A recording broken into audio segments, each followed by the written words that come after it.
Et bienvenue, cher auditeur, pour ce nouvel épisode du podcast Cultiver l'harmonie. Ici Adrien, votre consultant relationnel. Et aujourd'hui, nous allons parler d'un sujet, encore une fois, ô combien important, comme dans chaque vidéo, chaque épisode. Je prends un petit moment avant de commencer ce podcast pour vous prévenir. Vous allez certainement entendre des bruits de coqs, et ce n'est pas une blague. Des coqs sauvages se sont invités durant cet épisode très important sur la dépendance affective. Et ça va amener un peu de charme à cette vidéo. Maintenant, place à l'épisode. On va parler aujourd'hui de dépendance affective. C'est vraiment un sujet extrêmement important qui revient dans la bouche de tous les gens quand on parle un peu de relations hommes-femmes, etc. Oui, je suis dépendant, je suis ci, je suis ça, j'étais dans une dépendance affective, j'ai guéri de ma dépendance affective, etc. Et on va vite voir que la guérison, ce n'est pas aussi simple que ça et que beaucoup de gens qui pensent être guéris ne le sont absolument pas. Ça, c'est un point quand même important à clarifier avant qu'on commence cet épisode, c'est que souvent je rencontre des gens qui me disent oui, je suis guéri de cette telle blessure ou je suis guéri de ça, etc. On n'est jamais vraiment guéri en réalité. Par contre, on arrive à mieux gérer cette blessure-là et elle ne nous fait quasiment plus souffrir, voire pas du tout. Mais pour en arriver à ce niveau-là, ça demande du temps, beaucoup, beaucoup, beaucoup de travail. Et c'est pas aussi simple que ça en un claquement de doigts. Donc quand je vois des gens, des fois dire oui, moi je ne vis plus de stress, moi je ne vis plus de colère, etc. Ce sont des gens qui sont dans le déni. Je me souviens d'une amie que j'avais aidée et que j'avais accompagnée par rapport à une blessure qu'elle avait. On essayait de faire un peu le lien émotionnel. Et elle me disait, non, non, je commence à lui parler un peu de sa maman, et elle me dit, non, non, mais moi, ma maman, c'est guéri, tout ce que j'ai fait avec elle, j'ai fait un gros travail sur elle, j'ai été suivi, tout va bien maintenant, etc. En fait, j'ai creusé un peu plus, on a posé des bonnes questions, et au bout de 5 minutes, elle a craqué, elle s'est mise à pleurer, et en fait, elle était complètement déconcertée parce qu'elle venait de découvrir, de prendre conscience. Elle s'est rendue compte que c'était pas du tout guéri, voire même pire, parce que maintenant, elle avait cette culpabilité de se dire, mince, j'ai pas réussi, en fait, je pensais que j'avais réussi à passer tout ça et à guérir de toutes ces blessures, et en fait, pas du tout. Le meilleur moyen de savoir si vous êtes guéri, c'est déjà dans un premier temps d'arriver à vous voir dans le miroir et de de se regarder dans les yeux en face d'un miroir, face à face, et surtout d'arriver à oser prendre conscience, à oser s'ouvrir à la possibilité qu'en fait, ah ben non, en fait, on n'est pas du tout guéri. Et le meilleur moyen pour faire ça, c'est de poser la question aux gens autour. C'est excellent. Si vous êtes dans le délire de truc, vous dire ah non, moi je vis pas de colère, etc. Ben, c'est très simple, il suffit de voir les gens autour de vous, ce qu'ils en pensent eux, et qu'est-ce qui se dégage d'eux. Est-ce que ça vous met aussi en réaction de faire le miroir? Parce que si ça vous met en réaction d'être face à quelqu'un qui est en colère alors que vous vous dites non, non, moi je me mets jamais en colère, c'est clairement que vous êtes dans le déni, vous êtes dans le contrôle et que vous voulez pas voir votre colère. Donc, cela dit, maintenant, chacun son cheminement, chacun sa perception de choses, chacun son travail et son évolution. Mais tout ça pour dire que voilà, méfiez-vous des gens qui vous partagent des fois ce genre de contenu. Je suis guéri, je suis ci, je suis ça. Bien souvent, c'est pas le cas. Et en fait, ça sera quasiment même jamais le cas. Les blessures ne disparaissent pas comme ça. C'est le travail d'une vie. Ça peut revenir avec une intensité folle du jour au lendemain. Et vous allez le voir à travers mon histoire et l'histoire de certaines personnes, les retours que je vais vous faire concernant cette idée de ce problème, cette situation qu'on peut avoir de dépendance affective, qu'on va étayer un peu à travers cet épisode, vous allez vite vous rendre compte que oui, effectivement, il y a des fois, on croit que ah, ça y est, c'est gagné, c'est tout bon, et en fait, pas du tout, du tout, du tout. Et c'est pas parce que on arrive à surpasser une dépendance affective avec quelqu'un que ça y est, on va plus vivre ça avec les autres. Non, non, non, non, non, du tout. Au contraire, on va le revivre avec d'autres personnes, justement. Même si on a réussi à le surpasser. Et là, ça va être le challenge d'arriver justement à passer outre ça avec une nouvelle personne, etc. Bref. Pourquoi j'en suis venu à parler de dépendance affective? Et tout simplement parce que j'ai eu au téléphone une amie à moi, une amie hollandaise que j'avais pas vue depuis longtemps. Et ça fait depuis... elle avait une situation un peu compliquée dans son couple. Ils s'étaient séparés aux alentours de décembre 2025. Donc ça va faire quand même un bon 9 mois, 9-10 mois. Et elle était déjà dans ce truc classique de dépendance affective où on se quitte, on se rabiboche, on se quitte, on se rabiboche, on se revoit, mais sans plus, mais machin, mais ah là on va voir ailleurs, mais en fait on revient. Bref, le truc très toxique à la longue, clairement, je pense on a quasiment un peu tous vécu ça dans notre vie au moins une fois. Et ça faisait un moment que j'avais pas eu de nouvelles. Et aux dernières nouvelles, elle n'était plus avec cette personne-là, c'était fini, elle était passée à autre chose, etc., etc. Je la recontacte, je sais plus pourquoi exactement.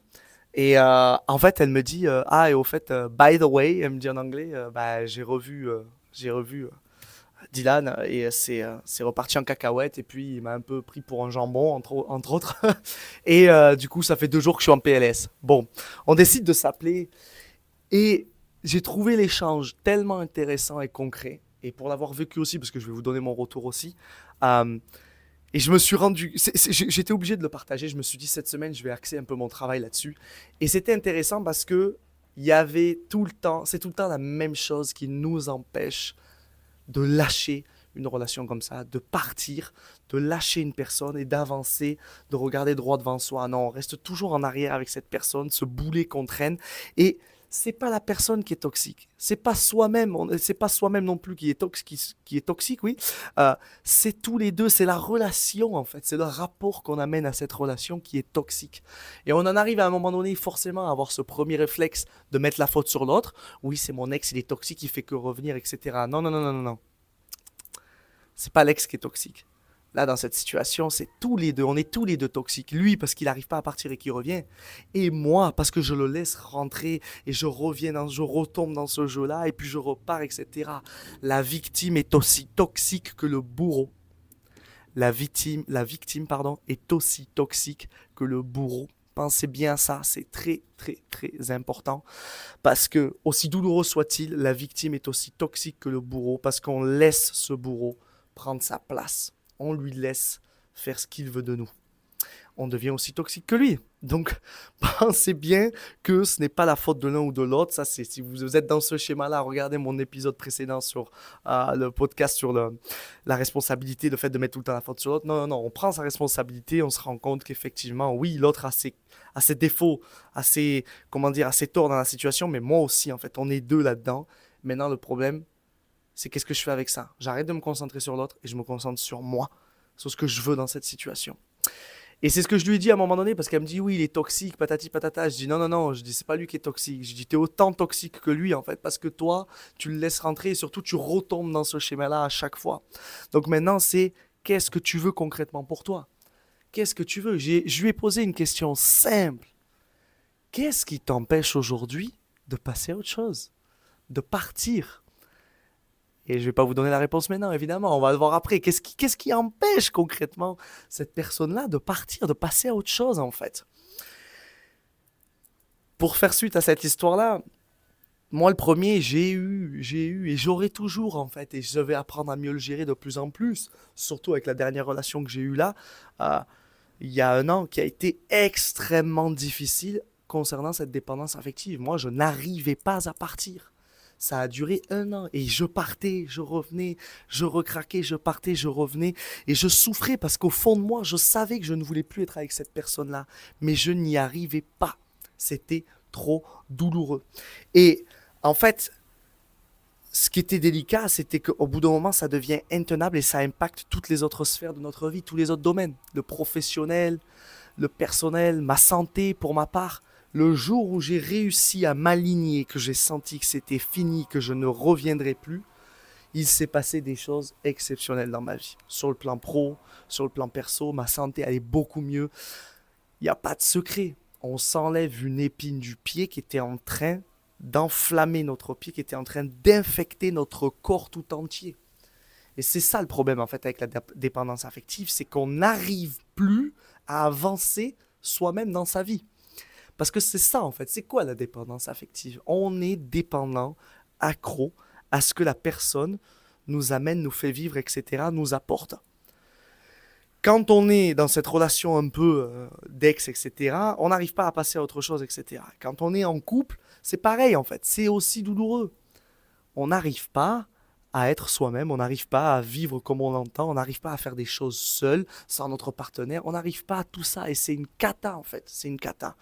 Mais le point le plus important, et ça vaut pour toutes les dépendances, la dépendance au sport, la dépendance à la nourriture, au sucre, à la clope, à des drogues, etc. On n'est pas dépendant à une substance, on n'est pas dépendant à une personne. On est dépendant à la sensation que cette personne nous fait vivre à l'intérieur de nous. On est dépendant à l'intensité que cette personne nous fait vivre à l'intérieur de nous. On est dépendant à la sensation que cette drogue nous apporte. On est dépendant à la sensation que la cigarette nous apporte à chaque fois que l'on allume une clope. C'est ça, en fait, la dépendance. Et quand on commence à comprendre ça, on peut plus facilement se poser les bonnes questions. Mais qu'est-ce qu'elle m'apporte, cette personne? Qu'est-ce qu'elle me fait vivre?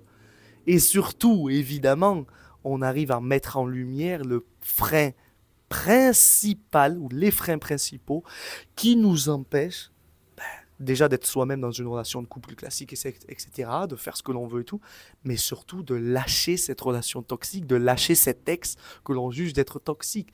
Qu'est-ce que c'est qui nous en empêche? Je vous laisse quelques instants pour vous réfléchir à votre avis. Qu'est-ce que c'est qui nous empêche de lâcher cette relation-là?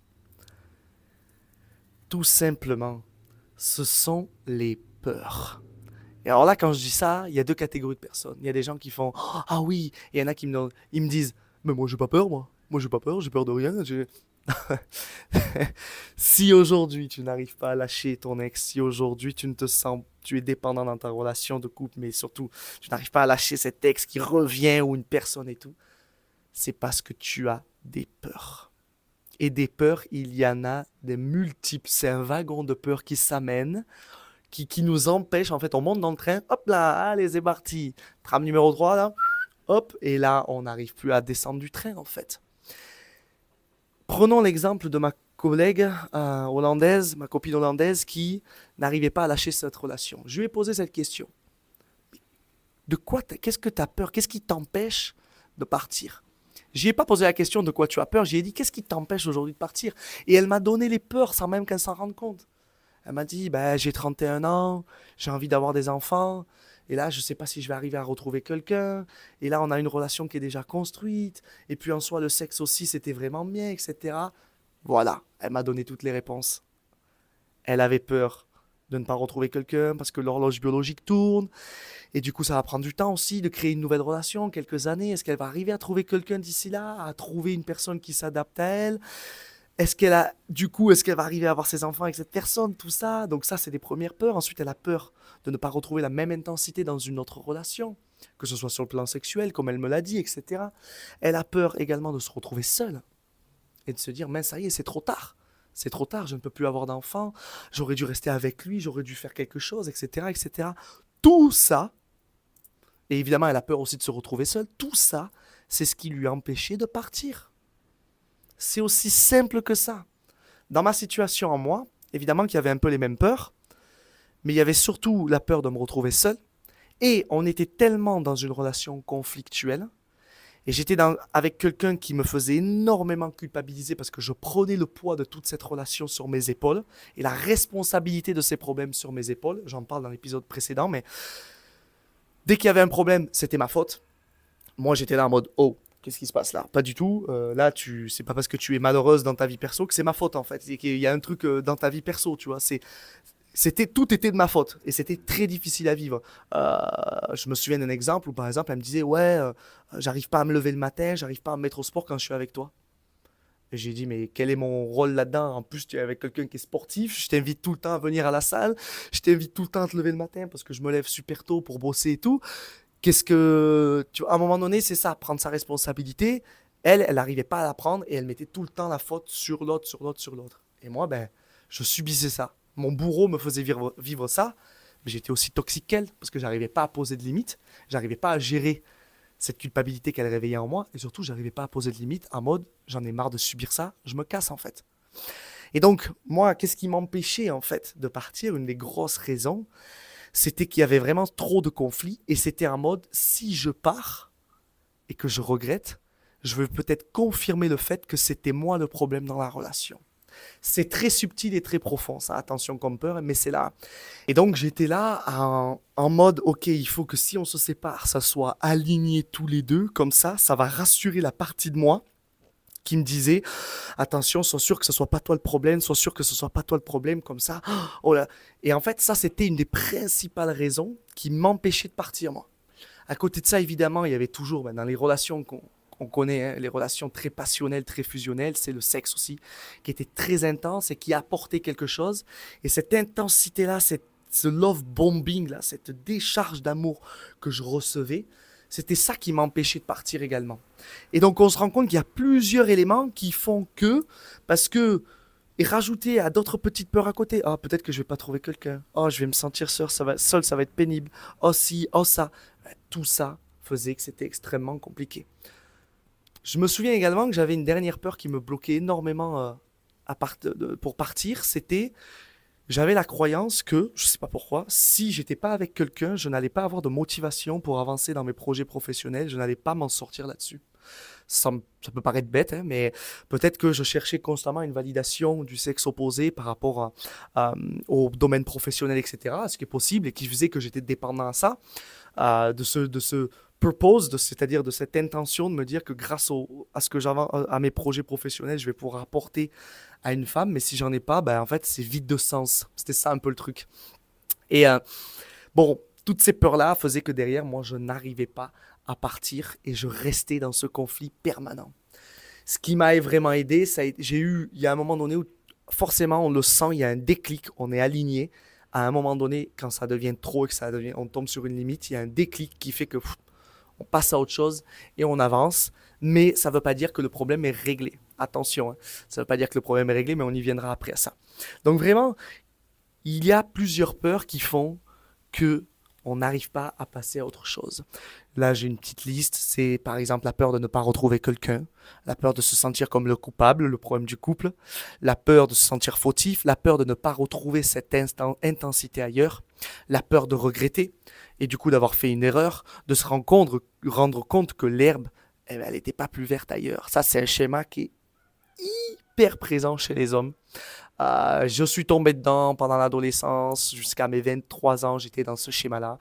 Beaucoup d'hommes le sont également quand ils vivent une frustration sur le plan sexuel et qui se disent l'herbe elle est peut-être plus verte ailleurs.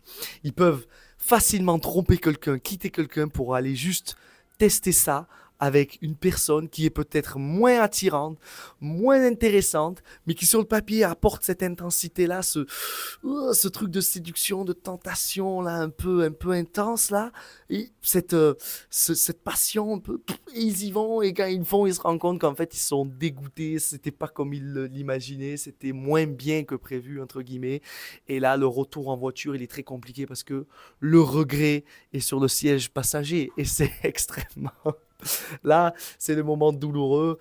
Il y a beaucoup d'hommes qui sont dans ce schéma-là et du coup, c'est ce qui fait qu'après, ils reviennent justement dans l'ancienne relation et que c'est toujours compliqué et qu'ils revivent ça encore et encore et encore et encore. Bref, c'est invivable. Alors, comme je l'ai précisé, la dépendance affective, elle est énormément présente et elle nous affecte quand on n'arrive pas à lâcher quelqu'un, à quitter une relation, mais elle est également présente dans la relation de couple. Quand on est avec quelqu'un avec qui, imaginons, ça se passe bien et qu'on vit une dépendance affective énorme, on va mettre des attentes monstrueuses envers cette personne.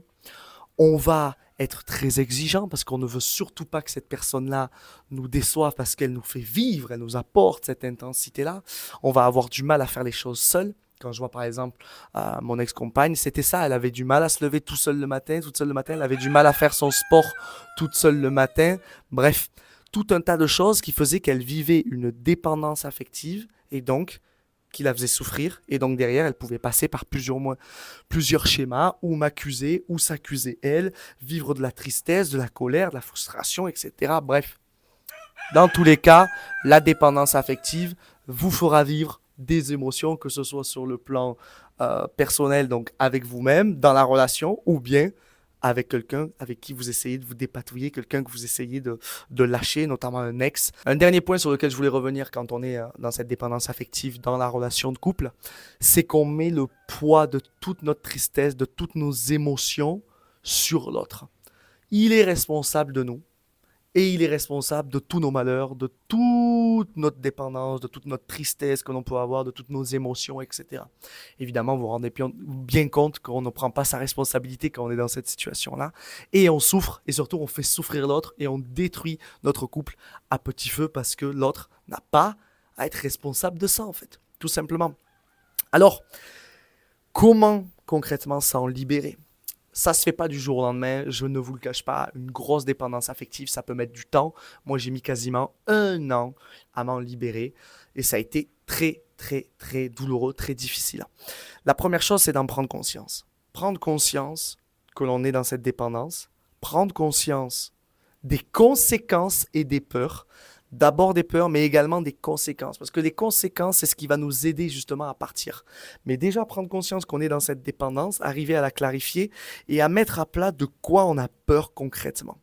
Il y a des exercices, des décodages qu'on peut réaliser là-dessus. Moi, j'en réalise pendant mes consultations, justement.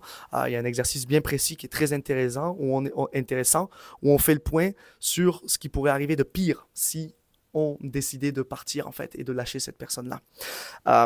Mais déjà, c'est ça. Ensuite, il faut mettre à plat les conséquences.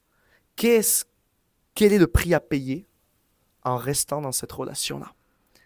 Et si je prends l'exemple de ma collègue hollandaise, je lui disais, mais en fait, je lui dis déjà, est-ce que tu arrives à te rendre compte des conséquences de rester dans cette relation-là? Je lui ai dit, ça fait 1 an que c'est difficile pour toi sur le plan perso, que tu avances à reculons, que ça te bouffe toute ton énergie, que ta vie est un roller coaster émotionnel. Et en plus de ça, tu as peur de ne pas retrouver quelqu'un, mais tant que tu restes dans cette situation-là, tu ne vas pas retrouver quelqu'un. C'est ça qui est fou en fait. C'est ça, c'est qu'on reste par peur, mais on se rend pas compte qu'on est en train d'alimenter cette peur, d'aller tout droit vers le pire, ce qu'on veut pas, c'est-à-dire se retrouver tout seul. Mais je lui ai dit, c'est ce qui est en train d'arriver.